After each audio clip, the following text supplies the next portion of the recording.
അതാണ് ഇമാം ഗസാലി പറയുന്നത്. ഒന്നാമത്തത് തൊലിപ്പുറത്ത് മാത്രമുള്ള ഒരു തൗഹീദ് ഉണ്ട്. തൊലി ആയാലും പൊറുക്ക, തൊലിമേൽ തൊലി വെറും തൊലിന്റെ മുകളിലൊരു തൊലി. അത് തേങ്ങയാണ്. മഹാനായ ഇമാം ഗസാലി ഒരു ഉദാഹരണം കണ്ടു. നമ്മളെ ഇന്ത്യൻ തേങ്ങ എന്ന് പറയുന്ന സാധനത്തിന് 2 തൊലി ഉണ്ടല്ലോ. തേങ്ങന്റെ ഉള്ളിൽ നിന്ന് വേണ്ടത് എന്താണെങ്കിൽ ആ തേങ്ങന്റെ ഉള്ളിൽ നിന്ന് വേണ്ടതിന്റെ പുറത്ത് ചിരട്ട എന്ന തൊലിയുണ്ട്, ചിരട്ടന്റെ പുറത്ത് ചകിരിയുണ്ട്. അപ്പൊ ചകിരി എന്ന തരത്തിലുള്ള തൊലിമേൽ തൊലി എന്ന വിധത്തിലുള്ള തൗഹീദുണ്ട്, തൊലി എന്ന തൗഹീദുമുണ്ട്. ആ തൊലി രണ്ടും കഴിഞ്ഞ് കടന്നിട്ട് തേങ്ങ എന്നതിന്റെ സ്ഥാനത്തുള്ള അതിന്റെ യഥാർത്ഥ കാമ്പ് എന്ന തൗഹീദുണ്ട്. ആ കാമ്പിന്റെ ഉള്ളിലൊരു കാമ്പുണ്ടല്ലോ. എന്താ തേങ്ങ? എന്തിനാ തേങ്ങ ഉണക്കിയിട്ട് നമ്മൾ കൊപ്പരയാക്കൂലേ? പിന്നെ എന്തിനാ തേങ്ങ എന്നുള്ള സാധനം? അതിന്റെ പ്രധാനമായിട്ട് വേണ്ടി വെളിച്ചെണ്ണ അല്ലെ? അപ്പൊ ആ വെളിച്ചെണ്ണ എന്ന് പറയുന്നതാണ് അതിന്റെ കാമ്പിന്റെ ഉള്ളിലെ അകക്കാമ്പ്. ആ അകക്കാമ്പ് എന്ന് പറയുന്ന തരത്തിലും തൗഹീദുണ്ട്. ഇങ്ങനെ തൗഹീദിനെ 4ആയി വിഭജിക്കാമെന്ന് മഹാനായ ഇമാം ഗസാലി റളിയല്ലാഹു അൻഹു വിവരിച്ചുകൊണ്ട് പറയുന്നു.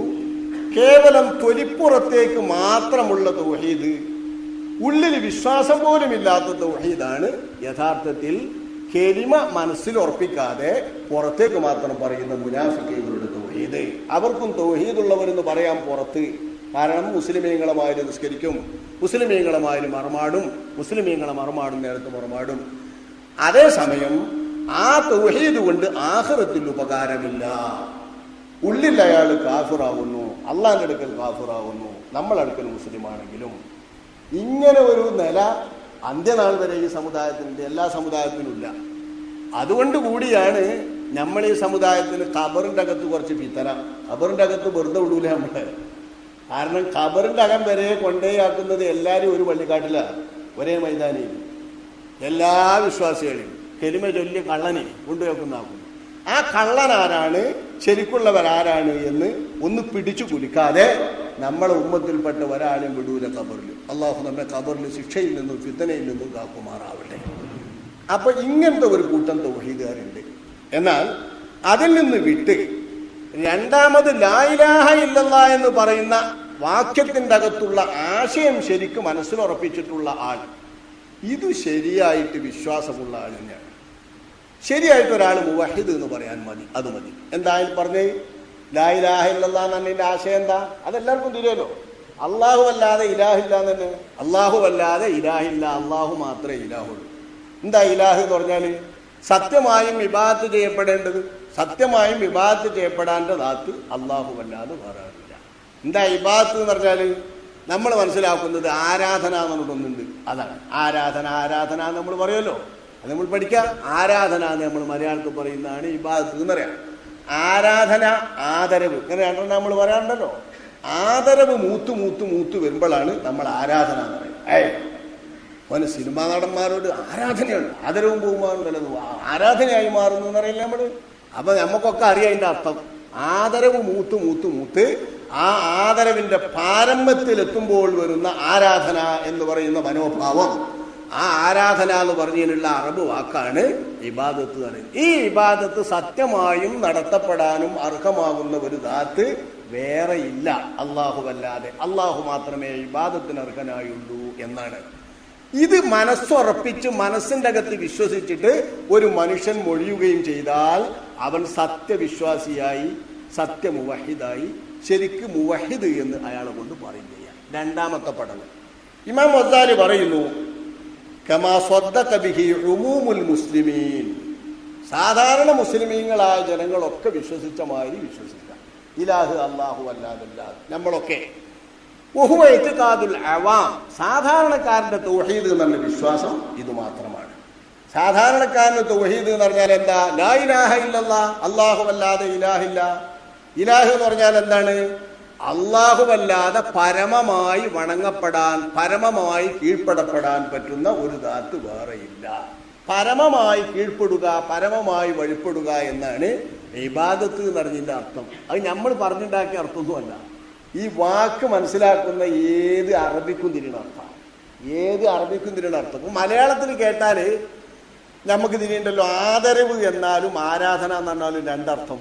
അത് രണ്ടർത്ഥം നമ്മൾ മലയാളം തിരിയുന്ന എല്ലാവർക്കും തിരിയണില്ലേ? നമ്മളൊക്കെ കൂടി ആദരവോടുകൂടെ ഒരു ബഹുമാനപ്പെട്ട ആൾ കടന്നു വരുമ്പോൾ ആദരവോടുകൂടെ എഴുന്നേറ്റ് വന്നു. എഴുന്നേറ്റ് നിൽക്കുക മാത്രമല്ല, അയാളെ കൈ പിടിച്ച് നമ്മൾ മുത്തി. അങ്ങനെ മുതലല്ലേ നമ്മൾ ചിലർ. ഇനി കയ്യുമല്ല, ചിലർ കാല് പോയി മുത്തി. ഇങ്ങനെ കുട്ടികളി കാല് പോയി മുത്തി. കാലും കയ്യും മുത്തിയിട്ട് അയാളുടെ മുമ്പിൽ ഭവ്യതയോടുകൂടെ നിന്നാലും നമ്മളതിന് പറയാം വല്ലാത്തൊരു ആദരവ്, വല്ലാത്തൊരു ബഹുമാനം. ഇങ്ങനെയുള്ളൂ. ഇത് നമ്മൾ ആരാധന എന്ന് പറയാറില്ല, മലയാളത്തിൽ പറയാറില്ല. അപ്പൊ ആദരവ് എന്ന് വിശേഷിപ്പിക്കുന്നതിൻ്റെ അപ്പുറം വിട്ടാലോ അതിന് ആരാധന എന്ന് മലയാളം പറയും. ഇതുപോലെ വണക്കം, കീഴ്വണക്കം എന്നാണ് ഈ വാക്കിന്റെ അർത്ഥം.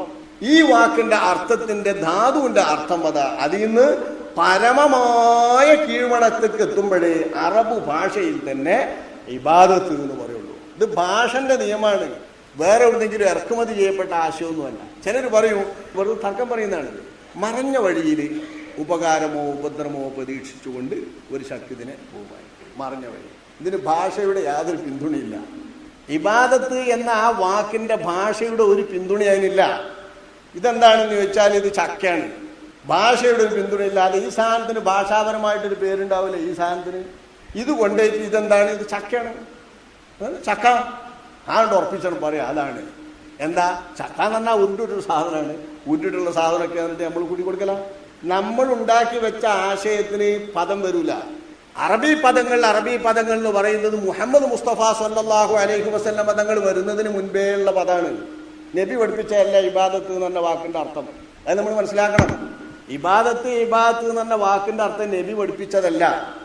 നബി വരുന്നതിന്റെ മുമ്പേ അറബി ഭാഷ വളരെ വ്യാപകമാണ്. സമ്പൂർണമായ അറബി ഭാഷ നബിയുടെ മുൻപ് ഏതാണ്ട് ഒരു 3000-ൽ പരം കൊല്ലം മുൻപ് ഇസ്മായിൽ നബി അലൈഹിസ്സലാം സംസാരിച്ചിട്ട് ലോകത്ത് പ്രചാരപ്പെടുത്തിയതിനു ശേഷവും മക്കയിലും അറേബ്യർക്കിടയിലും വളരെ പ്രചാരപ്പെട്ടതിന് ശേഷവുമാണ് വിശുദ്ധ ഖുർആൻ ഇറങ്ങുന്നത്. അതില്ലായിരുന്നെങ്കിൽ വിശുദ്ധ ഖുർആൻ ആർക്കും മനസ്സിലാവൂല. കാരണം അത്ര വലിയ സാഹിത്യല്ലേ. നമുക്ക് തിരിയാത്ത മലയാളത്തിൽ ഇനി ഒരു 100 കൊല്ലം കഴിഞ്ഞിട്ട് വരാനിരിക്കുന്ന മലയാളത്തിൽ നമ്മളിപ്പോൾ ഒരു ഗ്രന്ഥം ഇറക്കി അങ്ങനെ ഉണ്ടാവും. അതിന് പുറകോട്ട് ചിന്തിച്ച് നോക്കി, എല്ലാ പത്രത്തിലുണ്ടല്ലോ 100 കൊല്ലം മുമ്പുള്ള വാർത്ത. ആ വാർത്ത ഒന്ന് വായിച്ചു നോക്കി, അന്നത്തെ മലയാളം നമ്മളെപ്പോഴത്തെ മലയാളം തമ്മിൽ എത്ര മാറ്റമുണ്ട്. വളരെ മാറ്റമല്ലേ, വളരെ മാറ്റമുണ്ട്. എന്ന മാതിരി വിശുദ്ധ ഖുർആൻ എന്ന് പറയുന്നത് അല്ലാഹു തആലാന്റെ കലാമായ വിശുദ്ധ ഖുർആൻ അത് ഓൾഡ് ഭാഷ. ആരും പറയണ്ടോ എത്ര കൊല്ലത്തെ പഴക്കമുണ്ട് വിശുദ്ധ ഖുർആന്? എത്ര കൊല്ലത്തെ പഴക്കമുണ്ട് അള്ളാന്റെ കലാമ് നമ്മളിടയിൽ ഇറങ്ങിയിട്ട്. അള്ളാന്റെ റസൂൽ കൊണ്ടുവന്നിട്ട് 1500ഓളം കൊല്ലായിൽ ഏതാണ്ട് 1.5 സഹസ്രാബ്ദമായി. ഏതാണ്ട് 1.5 സഹസ്രാബ്ദം പിന്നിട്ടിട്ടും വിശുദ്ധ ഖുർആനിന്റെ ഭാഷ എന്ന് പറയുന്നത് നിത്യ യൗവനത്തോടുകൂടെയുള്ള അതീവമായി കാലത്തോട് ഒറ്റി നിൽക്കുന്ന ഭാഷയാണ്. കാലികമായ ഭാഷ, മാറ്റമില്ല. എന്താണ് ഇതിന് കാരണം? സമ്പൂർണമായ സാഹിത്യ ഭാഷയിൽ പരിശുദ്ധ ഖുർആൻ. അത് മനുഷ്യൻ എത്തിപ്പെടാൻ പറ്റാത്ത അമാനുഷികത ഉണ്ട് എന്നത് ശരി തന്നെ. പക്ഷേ മനുഷ്യന് ദുർഗ്രഹമായ അറബികൾക്ക് പ്രചാരമില്ലാത്ത പിടിപാടില്ലാത്ത ഒരു പദപ്രയോഗം ഖുർആനിലില്ല. അറബികൾക്കെല്ലാം തിരിയുന്നേ ഉള്ളൂ. അല്ലായിരുന്നെങ്കിൽ അബൂജഹലിന് തിരിയോ, അബൂലഹബിന് തിരിയോ, വിശ്വസിച്ചവർക്കൊക്കെ തിരിയോ? ഒന്നും തിരിയൂല. കാലപ്പഴക്കത്തിനനുസരിച്ച് ഖുർആനിൽ എത്ര വരണം? ഇനി അറബ് വികസിക്കും, എത്രയോ വികസിക്കും. അറബ് ഭാഷ ഇപ്പോൾ വികസിച്ചില്ലേ? മലയാളത്തിന് വികസനമുണ്ടോ? നബിൽ എല്ലാ ഭാഷക്കും വികസനമുണ്ട്. അറബ് ഭാഷ വികസിച്ച് ഇനിയും ഒരു 10 നൂറ്റാണ്ടുകൾ കഴിഞ്ഞാലും വിശുദ്ധ ഖുർആൻ വളരെ നിത്യ യൗവനത്തിൽ അന്നത്തെ കാലത്തോട് സംവദിച്ച അന്നത്തെ കാലികമായ ഭാഷയായി നിൽക്കും. ഇതാ വിശുദ്ധ ഖുർആൻ. ഇതിനാണ് അല്ലാഹു സുബ്ഹാനഹു വ തആല അള്ളാന്റെ റസൂലിന്റെ ഒരു 3000 കൊല്ലം മുൻപ്, ഒരു 3000 കൊല്ലം മുൻപ് ഇബ്രാഹിം നബി അലൈഹിസ്സലാമിന്റെ പുത്രൻ ഇസ്മായിൽ നബി അലൈഹിസ്സലാം അങ്ങ് സംസാരിക്കുകയാണ് നല്ല ഭാഷ. അതുവരെ അറബിലുണ്ട്. അത് പ്രാക്തന അറബ്, വളരെ പ്രാചീനമായ അറബാണ്. സംസാരിച്ചാൽ ഇന്ന് തന്നെ ഇപ്പൊ അറബിയോട് സംസാരിച്ചാൽ നമുക്ക് വല്ലതും തിരിയും, കിതാബ് ഓതിയൊന്നും തിരിയൂല, എന്തൊക്കെയോ ഒരു ചോദിക്കും. ആ ജാതിയിൽ അപ്പുറമുള്ള അറബാണ് അന്നത്തെ അറബ്. എന്നാ ഇസ്മായിൽ നബി എങ്ങനെയാ സംസാരിച്ചത്? ഇസ്മായിൽ നബി ഒരു സുപ്രഭാതത്തിൽ അങ്ങ് സംസാരിക്കുകയാണ്. ഒരു സുപ്രഭാതത്തിൽ അങ്ങ് സംസാരിക്കും. അറബ് എന്നതിനൊപ്പം വേറൊരു ഭാഷ ഉണ്ട്. അതേമാതിരി തന്നെ അമ്പിയാക്കന്മാരുടെ ഭാഷ, മറ്റ് വേദങ്ങളുടെ ഭാഷ. അബ്റാനി അല്ലെ, അബ്റാനി ഹിബ്രു അറബ് രണ്ടും തമ്മിൽ ഒക്കും. അബ്റാനി അറബാനി രണ്ടും ഒരു ശരിയാണ്. ഈ ഹിബ്രു എന്ന ഭാഷ ആരാ? മഹാനായ ഖലീലുല്ലാഹി ഇബ്രാഹിം നബി അലൈഹിസ്സലാം തന്റെ ഹിജറയുടെ വേളയിൽ മഹാനായ ഇബ്രാഹിം നബി അലൈഹിസ്സലാം ജോർദാൻ നദി വിട്ടുകടന്നപ്പോൾ അങ്ങോട്ട് സംസാരിക്കുകയാണ്. അള്ളാന്റെ വഹ്യ പ്രകാരം പഠിച്ചിട്ടാണ് സംസാരിക്കുക. ഇതാണ് ഇനി ഹിബ്രു ഭാഷ, അബ്രാനി എന്ന ഭാഷ. ഇതുപോലെ ആ ഇബ്രാഹിം നബിയുടെ മകൻ ഇസ്മായിൽ നബി അലൈഹിസ്സലാം വിശുദ്ധ ഖുർആന്റെ വ്യക്തമായ ആ രീതിയിലുള്ള നല്ല സാഹിത്യ ഭാഷയിൽ അറബ് അങ്ങ് സംസാരിക്കുകയാണ്. അതെന്താണ്? റസൂലുള്ള വരുന്നതിൻ്റെ ഒരു 3000 ചില്ലാനം കൊല്ലം മുമ്പ്, ഒരു 3000 കൊല്ലം മുൻപ് അത്ര സംശുദ്ധമായ ഭാഷ വ്യാപകമായിരിക്കുന്ന ഒരു സമൂഹത്തിൽ വിശുദ്ധ ഖുർആൻ അവർക്ക് തിരിയുന്ന ഭാഷയിലാണ് ഇറങ്ങിയത്. ബിലിസാനിൻ അറബിയ്യിൻ മുബീൻ. തെറ്റിദ്ധരിപ്പിക്കലുകൾ കുറച്ച് ശക്തമാണ്, അതിനുള്ള ഉപായങ്ങളും വളരെ ശക്തമാണ്. പുസ്തകങ്ങളിലായിട്ടും പ്രസംഗങ്ങളിലായിട്ടും ലഘുലേഖകളിലായിട്ടും കൈ കൊടുക്കുന്ന പോക്കറ്റ് ബുക്കുകളിലായിട്ടും തെറ്റിദ്ധരിപ്പിക്കുന്നത് വളരെ കൂടിയത് കൊണ്ടാണ് ഞാൻ ഈ വിഷയത്തിൽ കുറച്ചധികം പറയുന്നത്. നിങ്ങളത് ക്ഷമിക്കണം. കുറച്ചാൾക്കാരൊക്കെ അത് ശ്രദ്ധിച്ചിട്ടുണ്ടാവും. എല്ലായിടത്തും പറയുന്ന ഒരു സംഗതിയാണിത്. നമ്മളെ ഇമാമിയങ്ങൾ കുറെ ഇബാദത്തിൽ എന്തോ അർത്ഥം കൂട്ടിക്കെട്ടുണ്ടാക്കി, എന്നാൽ അതിനെ ഞങ്ങൾ കൂട്ടിക്കെട്ടുണ്ടാക്കി. കൂട്ടിക്കെട്ടുണ്ടാക്കണ ഇബാദത്തിന് അർത്ഥം എന്നാ തോന്നുന്നത്. വേണ്ട, ഇബാദത്തിന് നമ്മളെ ഇമാമിയങ്ങൾ ഒരർത്ഥം കൂട്ടിക്കെട്ടിയിട്ടില്ല. ഇബാദത്ത് എന്നതിന് അള്ളാന്റെ റസൂല് പുതിയ ഒരർത്ഥം പഠിപ്പിച്ചിട്ടുമില്ല. അത് നമ്മൾ ശ്രദ്ധിക്കണം. അള്ളാന്റെ റസൂല് ഇബാദത്തിന് പുതിയ ഒരർത്ഥം പഠിപ്പിച്ചിട്ടില്ല. ഇബാദത്ത് എന്ന ഭാഷാ ശബ്ദത്തിന് എന്താണോ അറബികൾ മനസ്സിലാക്കിയ അർത്ഥം, ആ അർത്ഥം തന്നെയാണ് അള്ളാഹുവിന്റെ റസൂൽ ഉപയോഗിച്ചത്. ആ അർത്ഥത്തിൽ തന്നെയാണ് വിശുദ്ധ ഖുർആൻ ഇബാദത്ത് പ്രയോഗിച്ചത്. മാറ്റമില്ല. അതെന്തിനാ പറയാ? അത് ഭാഷാപരമായി തന്നെ അങ്ങനെയാണ്. വിശുദ്ധ ഖുർആന്റെ എല്ലാ വ്യാഖ്യാനത്തിനും കാണാം, നടന്ന് നടന്ന് നടന്ന് നടന്ന് നടന്ന് നടന്ന് പഴകി ഒരു വഴിയെ നമ്മൾ പരമാവധി കീഴ്പ്പെടുത്തിയാൽ ആ കീഴ്പ്പെടുത്തിയ വഴിക്ക് പറയുന്ന ഭാഷ അറബികൾക്ക് പണ്ടേ പറയുന്ന ഭാഷ ത്വരീഖുൻ മുഅബ്ബദുൻ. എന്റെ ചെറുപ്പക്കാർ ശ്രദ്ധിക്കുകയും, ത്വരീഖുൻ മുഅബ്ബദുൻ, പരമാവധി ഇബാദത്ത് ചെയ്യപ്പെട്ട വഴി. അങ്ങനെ മനസ്സിലാക്കാനോ? ത്വരീഖുൻ മുഅബ്ബദുൻ, പരമാവധി ഇബാദത്ത് ചെയ്യപ്പെട്ട വഴി. ഇബാദത്ത് ചെയ്യപ്പെടുക എന്ന് പറഞ്ഞാൽ അവിടെ എന്താ? ത്വരീഖുൻ മുഅബ്ബദുൻ എന്ന് പറഞ്ഞാൽ, ത്വരീഖുൻ മുഅബ്ബദുൻ എന്ന് പറഞ്ഞാൽ കീഴ്പ്പെടുത്തി കീഴ്പ്പെടുത്തി കീഴ്പ്പെടുത്തി നമുക്ക് വിധേയപ്പെടുത്തി എപ്പോഴും നമുക്ക് വിധേയമാവുന്ന തരത്തിൽ കല്ലും മുള്ളൊന്നും ഇല്ലാത്ത തെളിഞ്ഞ വഴി.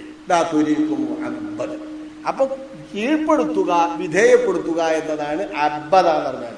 കീഴ്പ്പെടുക, വിധേയപ്പെടുക എന്നാണ് അബദ എന്ന് പറഞ്ഞാൽ. കീഴ്പ്പെടുക, വിധേയപ്പെടുക. പക്ഷെ എങ്ങനെ കീഴ്പ്പെടുക? പരമാവധി കീഴ്പ്പെടുക, പരമാവധി വിധേയപ്പെടുക എന്നാണ് അതിന്റെ അർത്ഥം. പരമാവധി വിധേയപ്പെടുക എന്ന് പറഞ്ഞാൽ പരമാവധി വിധേയം എന്ന് പറഞ്ഞതിന്റെ അപ്പുറത്ത് പിന്നെ ഒരു വിധേയത്വം ഇല്ല. ആ വിധം വിധേയപ്പെടുക. അങ്ങനെ എങ്ങനെയാ? അള്ളാഹു എന്ന പരമാവധിയിലും പറ്റത്തും വിശ്വസിക്കപ്പെടുന്ന ഒരു ദാത്തിന്റെ മുമ്പിൽ ചെയ്യുന്ന വണക്കമാണ് പരമാവധിയുള്ള വിധേയം, പരമാവധിയുള്ള വണക്കം എന്ന് പറയുന്നത്.